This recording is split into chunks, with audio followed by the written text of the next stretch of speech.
June 11th, 2018 begins calmly and relaxed for the officers at the police station in Schlüchtern. But at 10:10 a.m., an administrative employee enters the office of the station chief and places a letter on his desk. This is nothing unusual, usually, but in this letter, a woman confesses to murder, the most brutal murder the station chief has ever heard of.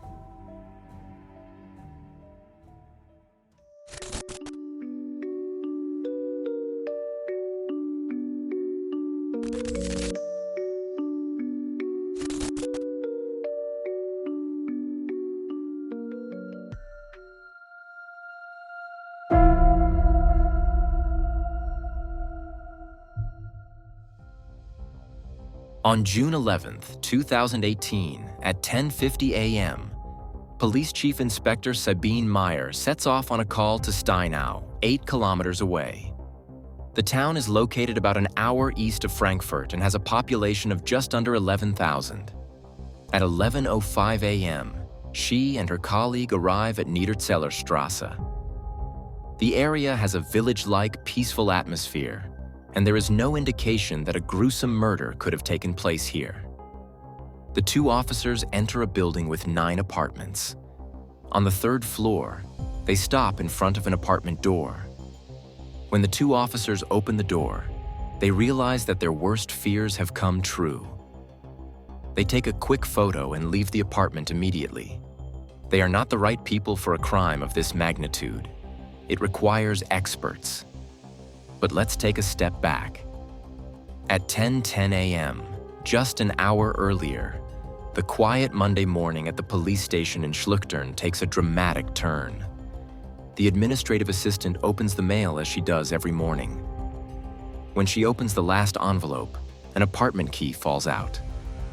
Unaware of what it means, she begins to read the accompanying letter, and after just a few words, she realizes that she must inform the head of the department immediately. The letter reads as follows. Good afternoon. I, Tanja B, hereby confess that I stabbed my partner Martin F. to death in our shared apartment on Niederzellerstrasse in Steinau in self-defense. He ate some herb that he had brought with him and which is supposedly an aphrodisiac. But it made him see things that weren't there, and he said I was possessed by the devil and wanted to strangle me. When he aggressively attacked me, I took the knife and stabbed him, fearing that he would strangle me. It was the only way to free myself, and therefore self-defense. I took photos of my injuries as evidence so that they could see what he had done, and that I had to defend myself. I stabbed him repeatedly until he let go of me. Then he died at my feet. I didn't want that. I'm sorry. I was so scared. What was I supposed to do? Then I took him to the bathroom and cut him up with a chainsaw. He's still in the bathroom in garbage bags. No one will believe me anyway, since I have a criminal record and am on probation. I'm terribly sorry, and I will turn myself in at the police headquarters in 2 weeks. I'm sending you the keys to our apartment so you can open the door and remove my partner from the apartment and bury him. There are still 2 cats and gerbils in the apartment. Could you please take them to the animal shelter? I have attached blue garbage bags to the bathroom door to prevent any smell from escaping. I would like my partner's funeral to be in Steinau, because he loved Steinau very much. Tanja B. The letter also states that 34-year-old Tanja B is currently in Eastern Germany to visit her children again, and that the crime itself took place a week ago. The letter could be a tasteless prank, but it is clear that it must be investigated. That is why Sabine Meyer and her colleague are sent to the apartment on Niederzellerstrasse. When they open the apartment door with the key, they see a room door that has been sealed with tape and garbage bags. There are bloody footprints on the floor that look as if someone had walked barefoot through blood. The officers take a photo of the apartment and then inform the Criminal Investigation Department about the situation. They take over the investigation of this mysterious case.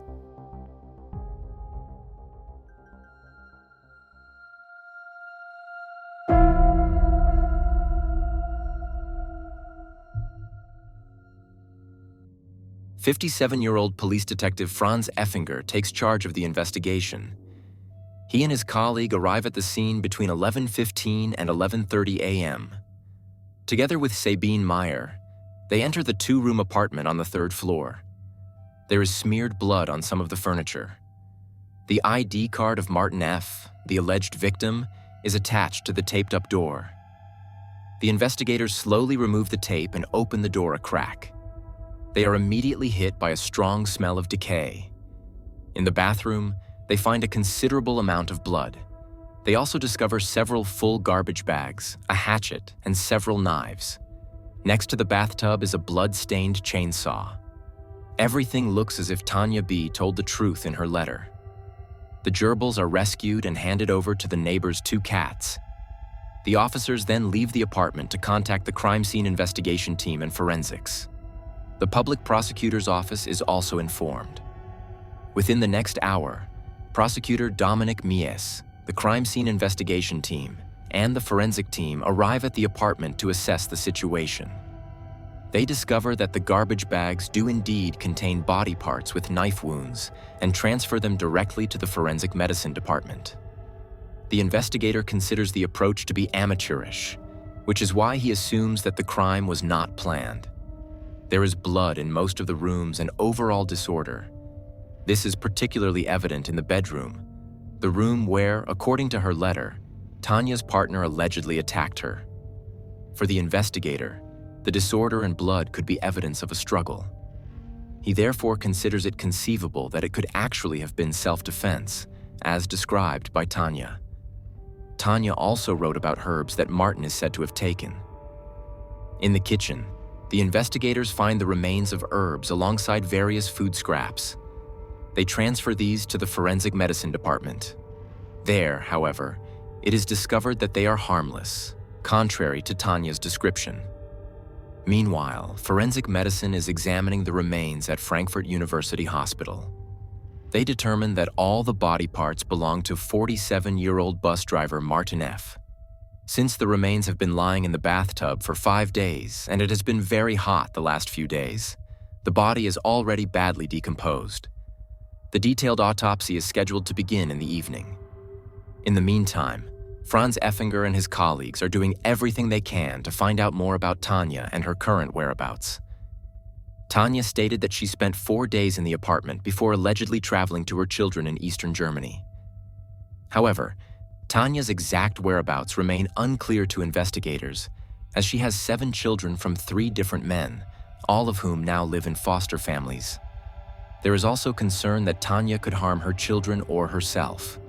To find out more about Tanja, investigators question the neighbors of the apartment building.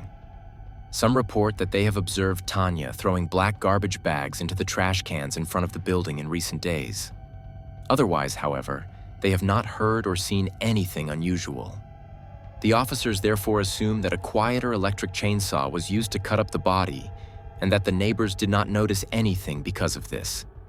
Investigators find nothing unusual in the garbage cans mentioned by the neighbors, so this line of inquiry is quickly abandoned. Other police stations located near Tanja's children's homes are tasked with visiting the families to check on the children's well-being. Since Tanja was imprisoned in September 2015 for various fraud offenses, her children no longer live with her, but with foster families in different cities. Tanja was released on parole in November 2017, but has had no contact with her children since then. And that doesn't seem to have changed now. The police have determined that all 7 children and their families are doing well and that Tanja has not contacted them. However, this leaves open the question of where Tanja has been staying in recent days. Since no cell phones were found in the apartment, it is assumed that Tanja has both her cell phone and Martin's with her. There are also some clues to support this. Tanja recently answered a call and sent a voice message. In addition, a message was sent from Martin's cell phone to his work WhatsApp group, at a time when he was already dead. Furthermore, the writing style is similar to that of Tanja's letter, which suggests that she sent the message and has both cell phones with her. The location of the cell phones ultimately leads to Dortmund. Tanja was born and raised in Dortmund. Investigators therefore suspect that she may have stayed with friends in the city. Between 6 and 7 p.m. on the same day, the location of the cell phones can be narrowed down to the area around Dortmund Central Station. Since this location has not changed for 2 days, the police assume that she is staying somewhere there and therefore contact all hotels in the vicinity. Meanwhile, at 8:30 p.m., the 6-hour autopsy of Martin F.'s remains begins. The forensic pathologists determine that the body is complete and that the limbs were severed with a chainsaw.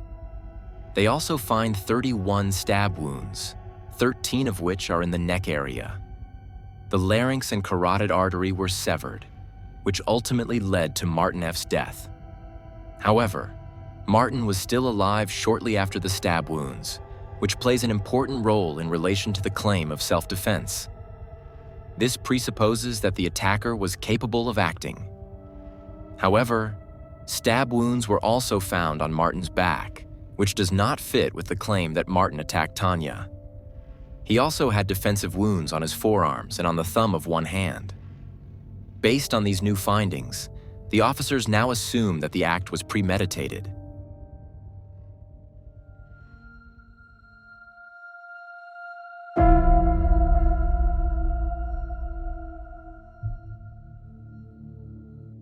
At 9 p.m., investigators receive a call from Dortmund informing them that Tanja B has checked into a hostel. The police want to proceed with extreme caution, as there is a possibility that Tanja is armed and may attack the officers. Shortly before midnight, they finally make their move. The door to the room is opened and the police find Tanja lying on the bed. She allows herself to be arrested without resistance and appears very calm, almost apathetic, to the investigators. Police Chief Inspector Sandra Schwann picks up Tanja together with 2 colleagues at around 1:30 a.m. Together, they drive the 250 kilometers to Gelnhausen to the Criminal Investigation Department. During the drive, Tanja continues to appear very calm. She is polite to the officers, but also quite withdrawn and matter-of-fact. She repeats what she wrote in her letter, that she had to kill her partner in self-defense because he attacked her. They arrive at the police station at around 5 a.m. The next morning, June 12th, Tanja's first interrogation begins at 10 a.m. Franz Effinger and a colleague conduct the interview with Tanja. She makes a very composed impression. Effinger describes the situation as follows. Tanja B was unremarkable, of average height, with blonde hair and slightly overweight. She appeared very composed and was eager to tell her version of events, even though no one had asked her yet. Meanwhile, investigators continue their inquiries at the crime scene. However, the results are sobering. Since Tanja remained in the apartment for 4 days after the crime, she had plenty of time to remove any traces and possibly rearrange them. During her interrogation, Tanja continues to insist that she acted in self-defense. She describes the incident as follows. Martin had undergone sterilization and had been suffering from potency problems ever since. According to her, on that day, he brought home a herb that was supposed to boost potency. They lay down together for an afternoon nap, but suddenly Martin woke up and seemed completely transformed. He spoke incoherently, rolled his eyes, saw demons, and seemed to see the devil in Tanja. He then went to the kitchen, grabbed a knife, and threatened her with it. But a little later, he briefly put the knife down on the nightstand. Tanja seized this moment and tried to flee the bedroom, but Martin grabbed her and choked her. At that moment, she grabbed the knife from the bedside table and started stabbing him until he finally let go of her. Tanja says she stabbed him in the neck first, which matches the autopsy results. Nevertheless, investigators consider her version of events to be highly unlikely. They believe that Martin would have reacted sooner in such a situation and tried to take the knife away from her. When asked how many times she stabbed him, Tanja states that it was like a frenzy and she only stopped when he collapsed in front of her. Tanja reports that, fearing that no one would believe her, she dismembered the body instead of immediately alerting the police. Due to her probation, she was very afraid of having to go back to prison. Her goal was to make the body disappear, and since she couldn't transport the body in one piece, she felt compelled to cut it up. The first chainsaw broke because she did not pull the chain onto the blade properly. She therefore had to buy a new one. To do so, she drove to Vectorsbach, about 20 kilometers away. Receipts prove that she also bought adhesive tape, plastic sheeting, and a protective suit at a hardware store there.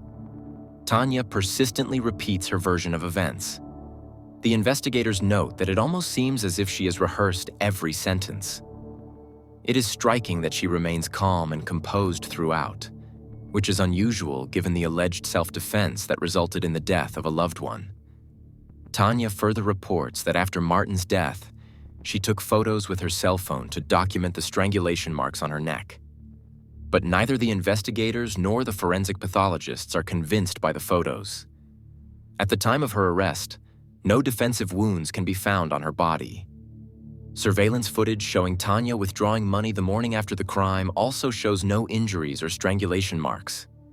In the footage, she's wearing only a shirt. Accordingly, at least the strangulation marks would have been clearly visible. Tanja also got a tattoo at the tattoo convention in Dortmund last weekend. It bears Martin's name, as well as his date of birth and death. The investigators find all of this extremely suspicious. They have serious doubts that Tanja actually acted in self-defense. At 2 p.m., Tanja is brought before a magistrate at the Hanau District Court. She herself says nothing as advised by her lawyer. Finally, Tanja is taken into custody. She is accused of manslaughter. She cannot be accused of murder, as the criteria of cruelty and malice are not met. Sawing up the remains cannot be considered cruelty, as Martin was already dead at that point. Investigators are now focusing more on the relationship between Tanja and Martin. Martin worked as a bus driver and enjoyed a good reputation. His colleagues describe him as reliable and calm, which does not fit with a violent attack on Tanja. The two had met a year ago when Tanja was still in prison. Martin visited her regularly and eventually let her live with him. This was the only reason Tanja was released from prison early, as it meant she could prove she had a permanent address, which was one of the conditions she had to fulfill. Neighbors report that the two had frequent arguments in the days leading up to Martin's death, and that they no longer left the house hand in hand as they usually did. According to Martin's acquaintances, he had been considering ending the relationship. He was bothered by the fact that Tanja was unemployed and did not contribute financially to their life together, but instead regularly shopped online. A separation could have meant that Tanja would lose her permanent residence, which was one of her parole conditions, and thus possibly result in another prison sentence. That could also be a motive. Tanja had also attracted attention in the past for violent behavior. For example, she had killed her ex-husband's cats. The final autopsy results ultimately support the theory of a crime. Martin F. had not consumed any herbs or other drugs before his death. However, Tanja's cell phone contains numerous search queries on methods of killing. At the end of April 2018, she began Googling the lethal effects of plants such as lily of the valley, belladonna, and nutmeg. Later, she also became interested in overdosing on various medications. While she initially searched for more passive methods, this later escalated to queries such as bag over head and death by suffocation. After the crime, she searched online for freezers and booked a trip to the Netherlands. Investigators are now certain that this was not only a premeditated act, but also murder, as the criteria of planning and intent have been met.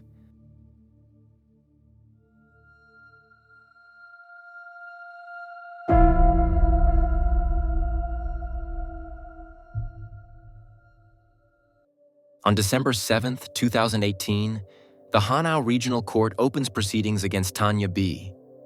She remains cool throughout the trial, appearing almost disinterested and detached. Her ex-husband appears as a witness and describes Tanja as aggressive and mentally unstable. Several witnesses report that Martin was unhappy and had been considering a separation. Tanja, on the other hand, emphasizes that their relationship had been a happy one. She talks about trips and bike rides they took together and says that Martin was the man she wanted to grow old with. Forensic medicine offers a new perspective on the case in court. Based on the stab wounds, they assume that the victim was lying down during the attack. Since Martin hardly defended himself, this suggests that Tanja attacked him while he was asleep. Martin tried to sit up and defend himself after being stabbed, but after a short time, he succumbed to blood loss and suffocated in his own blood. Due to the mattress protector on the bed, only a few traces of blood were found. Nevertheless, the clear autopsy results leave little room for doubt about the course of events. Because Martin was asleep when the attack began, he was defenseless. This fulfills the criterion of malice aforethought. That is why Tanja B was sentenced to life imprisonment for murder on January 31st, 2019. Tanja herself insists to the end that she acted in self-defense. After the verdict, Tanya's defense attorney argues that the self-defense argument was wrongly dismissed. He points out that the blood spatters found at the scene indicate a struggle. He also believes that his client's culpability is diminished because she suffers from borderline personality disorder. Tanja and her lawyer appeal the verdict, but the Federal Court of Justice rejects the appeal. Tanja B continues to serve her prison sentence. Martin F leaves behind 4 children who now have to grow up without their father. And that brings us to the end of today's video. I'm curious to hear your opinion on this. Do you think Tanja was wrongfully convicted and that it was self-defense after all? If you want to support me, please like the video and subscribe to the channel. Don't forget to activate the bell. This will give the video a lot of interaction shortly after it is uploaded, which increases the likelihood that it will be suggested to people who have not yet subscribed to Insolito. Otherwise, there is not much more to say. I wish you a good morning, afternoon, or evening, depending on when you watch the video, and hope to see you again in the next video. Until then, bye everyone.